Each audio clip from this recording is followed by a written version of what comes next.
ازاي احب نفسي؟ من كام سنة كده يا جماعة كنت بشوف دايما فيديوهات عن ناس كتير بتقول حبوا نفسكم.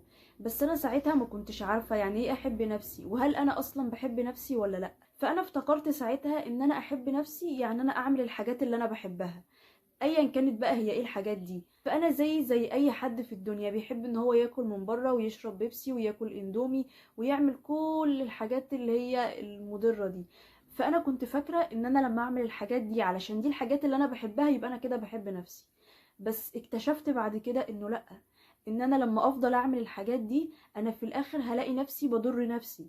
هلاقي بشرتي مش صحية، هلاقي جسمي زاد ومش هو ده الشكل اللي انا حباه لجسمي، هلاقي ان حياتي بقت مش عجباني ولا شكلي عجباني. ساعتها انا مش هبقى بحب نفسي. فحسيت اللي هو لا، مش ده حب النفس، في حاجة غلط. لغاية ما اكتشفت ان انا لو بحب نفسي هعمل الحاجات المفيدة اللي تفيدني حتى لو انا مش بحبها. فبقيت اكل اكل صحي وانا مستمرة على الموضوع ده بقالي اكتر من سنتين. طب هل انا مش بزهق؟ لا، انا زي اي حد بيحب ان هو ياكل من بره وبيزهق من الاكل الصحي وعايز ياكل حلويات.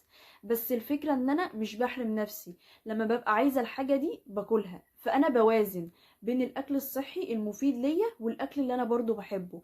ببقى ماشية اغلب الوقت على الحاجة اللي تفيدني، ولما نفسي تروح لحاجة معينة باكلها، مش بحرم نفسي منها. انا كده بحب نفسي بطريقه صحيه. قيسي على ده بقى كل حاجه في حياتك، شغل، علاقات، اي حاجه عايزه تعرفي فيها انت بتحبي نفسك ولا لا.